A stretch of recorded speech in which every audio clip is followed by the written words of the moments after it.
حضور سیدنا غوث پاک سرکار رحمۃ اللہ علیہ کا فقہی اور اجتہادی موقف کیا تھا، اور آپ ائمہ اربعہ میں سے جن کو پوری امت فالو کرتی ہے، اہل سنت کہلانے والے جتنے لوگ ہیں، وہ ان 4 اماموں کو، امام اعظم ابو حنیفہ، حضرت امام محمد بن ادریس شافعی، حضرت امام مالک بن انس اور امام احمد بن حنبل رحمہ اللہ تعالی، ان اکابر علماء مجتہدین کو جنہوں نے اجتہادی مسائل بیان کر کے باقاعدہ ان کی فقہ مدون ہوئی اور پوری امت میں پھیلی اور اسٹیبلش ہوئی، مدون ہو کے ان کی فقہ پھیلی ہے، ان 4 اماموں کو پوری امت فالو کرتی ہے، اہل سنت و جماعت کہلانے والے۔ حضور سیدنا غوث پاک سرکار رحمۃ اللہ علیہ غیر مقلد نہیں تھے۔ آج یہ جو اپنے آپ کو سلفی نامنہ سلفی کہتے ہیں،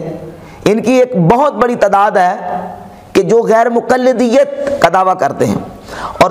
ائمہ اربعہ میں سے کسی کی تقلید کرنے کو شرک تک کہنے سے بھی باز نہیں آتے۔ کتاب میں لکھی پڑھی آپ دیکھیں، کتابوں میں ان کے لکھا ہوا ہے، ائمہ اربعہ میں سے کسی امام کا، کوئی شافعی ہو، مالکی ہو، حنفی ہو یا حنبلی ہو، اس کو شرک فی رسالت کا مرتکب قرار دیتے ہیں۔ اور حضرت سیدنا غوث پاک سرکار رحمۃ اللہ علیہ تقلید کے حوالے سے اور مقلدین کے حوالے سے آپ کا موقف کیا؟ پہلے تو آپ کا اپنا ذاتی جو اجتہادی اور فقہی مذہب ہے اس کے حوالے سے میں بیان کر دیتا ہوں کہ آپ کا مذہب موقف کیا تھا۔ یہ مؤشر حسین لاہوری ہیں غیر مقلدین کے، انہوں نے اسی کتاب کے ترجمہ کرتے وقت شیخ سیدنا عبد القادر جیلانی رحمۃ اللہ علیہ کا فقہی مذہب بیان کیا ہے، اسی کتاب کے صفحہ 26 پر۔ یہ ترجمہ ہے، نعمانی کتب خانے سے شائع ہوا ہے، صفحہ نمبر 26 پر لکھتے ہیں کہ آپ کے بارے میں اہل علم نے متفقہ طور پر یہ رائے ظاہر کی ہے کہ آپ فقہی مسائل میں حنبلی المسلک تھے۔ کیا تھے؟ حنبلی المسلک، جیسا کہ حافظ ذہبی نے سیر اعلام النبلاء میں، حافظ ذہبی نے سیر اعلام النبلاء میں اس کا حوالہ بھی پیش کرتا ہوں، یہ میرے پاس کتاب ہے، دارالحدیث القاہرہ سے چھپی ہے، اس کتاب کی جلد نمبر 15 صفحہ نمبر 179 یہ دیکھیں، شیخ عبد القادر جیلانی کا ترجمہ لکھا الحنبلی، کہ حضور سیدنا شیخ عبد القادر جیلانی رحمۃ اللہ علیہ فقہ میں کس امام کے پیروکار تھے؟ امام احمد بن حنبل رحمۃ اللہ تعالی علیہ کے۔ اسی کتاب کے اسی صفحے کے آگے لکھتے ہیں کہ وہ فقہی مسائل میں امام احمد بن حنبل کے پیرو تھے۔ کن کے پیروکار تھے؟ امام احمد بن حنبل رحمۃ اللہ کے۔ تو ظاہر ہے کہ حضور سیدنا غوث پاک سرکار رحمۃ اللہ عقائد میں اہل سنت ہے، اور فقہی اجتہادی مسائل میں اہل سنت کے جو 4 فقہی مذاہب ہیں اہل سنت کے، یہ اہل سنت سے باہر نہیں ہے، شافعی ہو، مالکی ہو، حنفی ہو یا حنبلی ہو، یہ چاروں کے چاروں فقہ کو ماننے والے اہل سنت و جماعت ہیں، ان میں سے کوئی اہل سنت سے باہر نہیں ہے۔ ہاں عقیدے کا فرق نہ آ جائے، عقائد اگر ایک ہیں اہل سنت والے تو یہ چاروں کیا ہے؟ اہل سنت ہے۔ حضور غوث پاک سرکار رحمۃ اللہ فقہ میں امام احمد بن حنبل رحمۃ اللہ کے پیروکار تھے۔ جگہ جگہ پہ غنی طالبین میں آپ نے لکھا ہے روی عن امامنا احمد بن حنبل قال امامنا احمد بن حنبل، ہمارے امام احمد بن حنبل نے فرمایا، ہمارے امام احمد بن حنبل رحمۃ اللہ علیہ سے روایت کیا گیا، جگہ جگہ پہ یہ بات لکھی ہے اور اپنا فقہی موقف اور اپنا مذہب جو بیان کیا ہے۔ یہ دیکھیں پہلی جلد صفحہ 116 پر حضور سیدنا غوث پاک سرکار رحمۃ اللہ اس بات کو بیان کرتے ہیں کہ ائمہ اربعہ میں سے کسی امام کو ماننے والا، ان کی فقہ کو فالو کرنے والا، ان کے اجتہاد کو فالو کرنے والا اور ان کی تقلید کرنے والا، اس کے بارے میں کیا رائے ہونی چاہیے، کیا موقف ہونا چاہیے، اور اگر وہ فقہی مسائل، اجتہادی مسائل میں اختلاف رائے رکھتا ہے تو اس کے بارے میں ہمارا طریقہ کار کیا ہونا چاہیے۔ آج طریقہ کار غیر مقلدین کا اور نام نہاد سلفیوں کا طریقہ کیا ہے کہ چھوٹے چھوٹے فقہی مسائل پر کبھی اونچی آمین کا مسئلہ لے لیا، کبھی رفع دین کا مسئلہ لے لیا، کبھی جو ہے نا وہ ہاتھ باندھنے کا مسئلہ لے لیا، اس طرح کے فقہی مسائل کو لے کر ان کو مذہب اور عقیدہ بنا کے پیش کرتے ہیں، حالانکہ ان کا عقیدے سے تعلق نہیں ہے، ان کا فقہ اتحاد سے تعلق ہے، ان کا عقیدے سے تعلق نہیں ہے۔ حضور غوث پاک سرکار رحمۃ اللہ کیا فرماتے ہیں؟ ایک امام کے پیروکار کو کیا طریقہ اختیار کرنا چاہیے، اس کا موقف کیا ہونا چاہیے؟ لکھتے ہیں وَأَمَّا إِذَا كَانَ الشَّيْءُ مِمَّا اخْتَلَفَ الْفُقَهَاءُ فیہ وساغ فیہ الاجتہاد۔ فرماتے ہیں مسائل کی قسمیں ہوتی ہیں، کون سا مسئلہ ہے جس میں آپ نے کسی کو ٹوکنا ہے، روکنا ہے، کون سا مسئلہ ہے جس میں کسی کو آپ روک ٹوک نہیں سکتے۔ اگر مسئلہ اس حیثیت کا ہے کہ اختلف الفقہاء فیہ، جس میں فقہاء نے اختلاف کیا ہے، وساغ فیہ الاجتہاد، اور اس میں اجتہاد کو دخل ہے، کشرب عام النبیس مقلدا لابی حنیفہ رحمہ اللہ تعالی، جس طرح کہ عام شخص کا نبیذ تمر کو پینا ہے، تمر کا جو شربت ہے اس کو پینا۔ امام ابو حنیفہ رحمۃ اللہ علیہ نبیذ تمر یعنی جو کھجور کا شربت ہے اس کو جائز سمجھتے ہیں، باقی ائمہ امام شافعی رحمۃ اللہ علیہ اور امام احمد بن حنبل رحمۃ اللہ علیہ نبیذ تمر کو جائز نہیں سمجھتے۔ تو حضور غوث پاک سرکار فرماتے ہیں کہ اگر کوئی عامی شخص نبیذ تمر کو پیتا ہے مقلدا لابی حنیفہ رحمہ اللہ تعالی، امام ابو حنیفہ رحمۃ اللہ کا مقلد بن کر،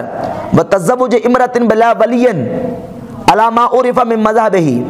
یا کوئی حنفی عورت ولی کی اجازت کے بغیر نکاح کر لیتی ہے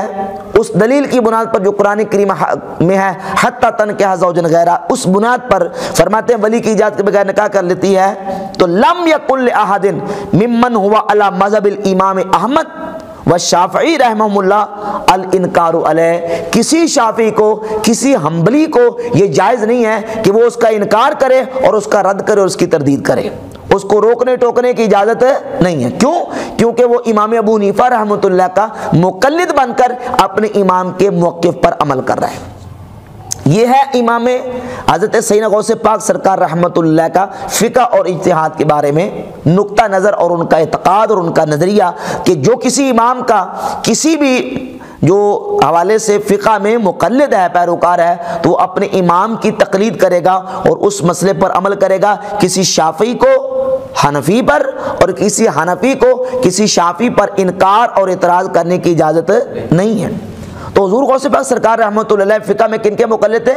امام احمد بن حنبل رحمۃ اللہ کے، اور خود لکھتے ہیں کہ کسی حنبلی کو اعتراض کی اجازت ہی نہیں ہے کہ وہ کسی شافعی جو حنفی پر اعتراض کرے کہ حنفی عمل کیوں کرتا ہے۔ کیوں؟ کیونکہ وہ اپنے امام کے مذہب پر صحیح ہے اور حنبلی اپنے امام کے مذہب پر، اپنے موقف پر صحیح ہے۔ اور ایک یہ بھی پروپیگنڈا کیا جاتا ہے کہ لیں دیکھیں جی انہوں نے شیخ عبد القادر جیلانی رحمۃ اللہ علیہ نے غنیۃ الطالبین میں حنفیوں کے خلاف لکھا ہے، حالانکہ میں شروع میں یہ ابتداً یہ بات عرض کر چکا ہوں کہ حضور سیدنا غوث پاک سرکار رحمۃ اللہ کی کتاب غنیۃ الطالبین میں معاندین و متعصبین نے الحاقات کیے ہیں، اور ایک وہ عبارت بھی الحاقی میرے پاس یہ جو قدیمی کا نسخہ ہے اور دیگر جو بیروت کے کئی نسخے ہیں جس میں جو حنفیوں کے خلاف وہ جو عبارت ہے جس میں ایک گمراہ فرقہ لکھا ہے غسانیہ، اس کی جگہ پہ کئی متعصبین نے غسانیہ کا لفظ کاٹ کے وہاں حنفیہ کا لفظ لکھ دیا۔ حنفیوں کے مخالفین نے، حنفیوں کے متعصبین نے غسانیہ کا لفظ کاٹ کے وہاں کیا لکھ دیا؟ حنفیہ کا، تاکہ یہ عبارت حنفیوں کے خلاف بن جائے۔ حالانکہ حضور غوث پاک سرکار رحمۃ اللہ علیہ نہ امام ابو حنیفہ کے بارے میں اور نہ ہی حنفیوں کے بارے میں کوئی کسی قسم کا کوئی ایسا جملہ نہیں لکھا، بلکہ اس جملے کے الحاقی ہونے پر ایک تو یہ ہے نا کہ نسخوں میں بہت سارے ایسے نسخے جس میں حنفیہ کا لفظ ہی نہیں ہے، جس طرح کہ میرے پاس یہ نسخہ ہے اور دیگر کئی بیروت کے اور نسخے ہیں اس میں حنفیہ کا لفظ موجود نہیں ہے۔ دوسری دلیل اس میں یہ ہے کہ حضور غوث پاک سرکار رحمۃ اللہ تعالی علیہ امام اعظم ابو حنیفہ رحمۃ اللہ تعالی علیہ کا کس طریقے سے اور کس انداز سے ادب و احترام کرتے تھے اور ان کا ذکر کرتے تھے، یہ سمجھیں کہ جان وہابیہ کے لیے ایک موت کی حیثیت رکھتی ہے۔ یہ عبارت جو میں بھی آپ کے سامنے پیش کرنے لگا ہوں، بیروت کے کئی نسخے، دارالخیر کا نسخہ اٹھا لیں اور دیگر کئی ایسے نسخے ہیں جن میں یہ لفظ اور جملہ موجود ہے۔ جلد 2 صفحہ 85 القسم الثالث مجالس فی مواعظ القرآن والالفاظ النبویہ، اور فصل کا نام ہے فصل واختلف فی قدر التکبیر فی حاضر الایام، ایام تشریق میں کتنی تکبیریں کہی جائیں اس میں اختلاف ہے، اور اس اختلاف کو بیان کرتے ہوئے حضور صلی اللہ علیہ وسلم سرکار فرماتے ہیں وقان عبداللہ بن مسعود رضی اللہ عنہ یکبر من صلاۃ الغداۃ یوم عرفۃ الی صلاۃ العصر من یوم النحر وہو مذہب الامام الاعظم ابی حنیفہ النعمان رحمہ اللہ تعالی۔ امام اعظم کا ذکر کس انداز سے کیا؟ وَهُوَ مَذْهَبِ الْإِمَامِ الْأَعْظَمِ، ابی حنیفہ النعمان رحمہ اللہ تعالی، جب امام احمد بن حنبل کا ذکر کیا تو وہاں یہ جملہ لکھا ہے، وہاں لکھتے ہیں